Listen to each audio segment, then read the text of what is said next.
Alright, what's going on, guys? So I'm back with another video surrounding this Tyson Fury and Deontay Wilder fight. So clearly, we already know Tyson Fury won the fight in a dominating fashion.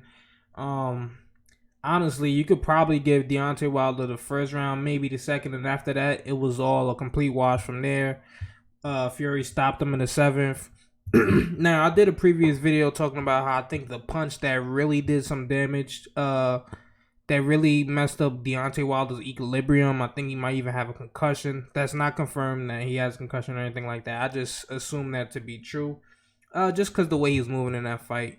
Like we seen with Anthony Joshua and Ruiz, when Ruiz caught him nice. Wilder actually, I said Wilder. Joshua actually came back in that fight and might have won a round. So like we seen dudes get hit in certain spots. You know, maybe I think he caught him with a temple shot though. Even though I think the punch that Fury dropped Wilder with the first time, I do think that was behind the head. I got a better angle for anybody that disagrees.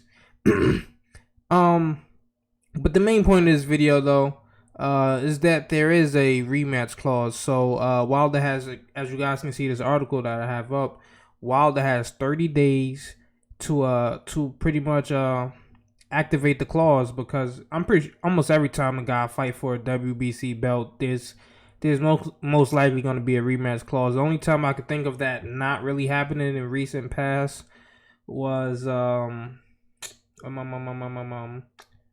Porter when he fought Errol Spence. So, and I'm pretty sure like if Sean Porter didn't have a rematch clause in that fight with Errol Spence, he must have got some extra bread on the low, or they told him they was gonna give him a good split of that pay-per-view. Because I don't really know the contractual workings around that fight, but that's the only time I can really think of there not being any rematch clause in for the WBC belt. So yeah, it's 30 days now. What I think he should do, I think he should spin that block, man. Come back again. The fight will probably take place somewhere, midsummer or towards the end of the summer. I say somewhere like July, August, somewhere around there. But he definitely has to hit the gym back again, man.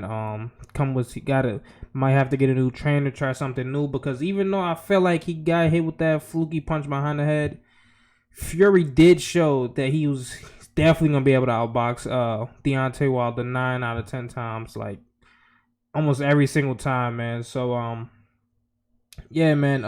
If I'm Wilder, spin the block, get your rematch, and if he loses again, it's not gonna be the worst thing. It's just sometimes styles make fights, and this is just stylistically, if that's even a word. It's just a bad matchup for Wilder, honestly. He has to hit him. He has to land that right hand. I mean, you can say that in almost every Wilder fight, that he's always the worst boxer. Well, technically, the inferior. So, I mean, I don't know, man. He gotta spin that block, right? Like, and you have to think about it like this too.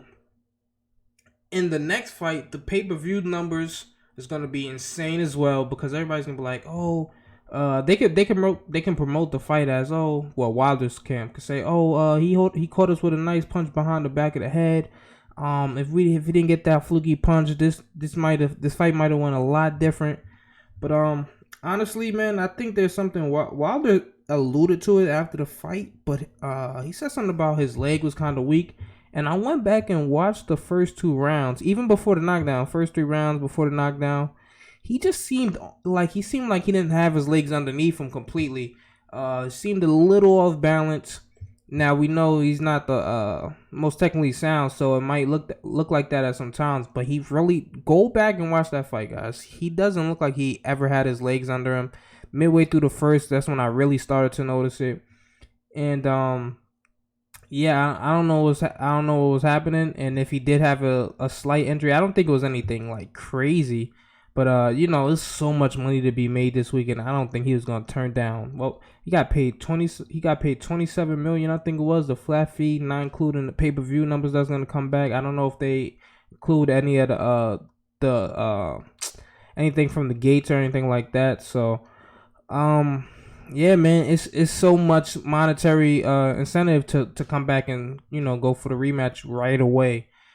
and we all know I think they said I think Aram said it. I'm not 100% sure, but I think I either read it somewhere or I heard Bob Aram say it that excuse me, let me get myself together now. That the whoever wins the second fight, which Fury just won, the trilogy. Ooh, excuse me, I'm a pig. The trilogy, the winner gets 60-40 of the pot. So whatever, like you see how the guys both just got 50-50, they both got the same flat fee. So let's say the pot is let's say the pot is 100 million. Tyson Fury is going to get 60 million of that flat up front, and Wilder's going to get 40%. So but the point is, man, the fight's probably still going to do extreme numbers. They said this fight was the biggest ticket selling fight for a heavyweight since 1999 as far as at the gate. I forgot who the fight was. It was Lennox Lewis and somebody else, but and I did think about 16 million. And they said this fight in between Wilder and Fury did about 17 million some change. So look forward to these guys getting back in the ring. I think Wilder's gonna do it. And I actually got some video for you guys right here. So I Twitter searched it. And if you guys can hear it, I don't know, because I think I have my gain on my mic pretty low. So I don't know if you guys are going to be able to hear it. But this is what Aram had to say. Question is not for me to answer. The question is directed to Deontay Wilder.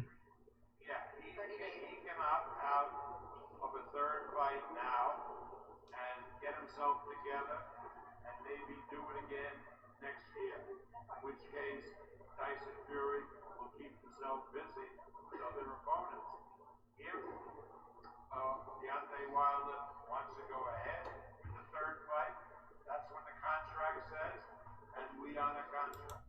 So there, Bob Arum just says that he has 30 days to decide if he wants to opt in. We got the article there, so you know that's straight. We got an article from Boxing Scene, which is pretty credible site, and then we got one from Bob Arum's mouth, which is the promoter of Tyson Fury. So pretty sure that's accurate. And I think it's kind of like pretty much public knowledge throughout the boxing world. So, and just because I'm a salty Deontay Wilder fan, I am gonna show this video right here. For those that you who said he hit him on the air and that wasn't behind the head, that was a blatant behind the head punch.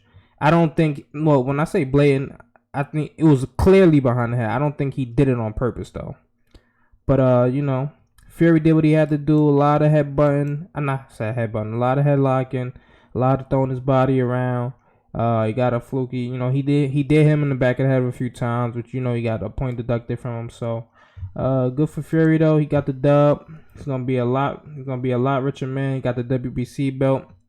Can't really knock him, I guess. But with that being said, I'm out of here, man. Hopefully you guys enjoyed the video. Don't forget to like, subscribe, comment, do all that good stuff, and I'm out. Peace.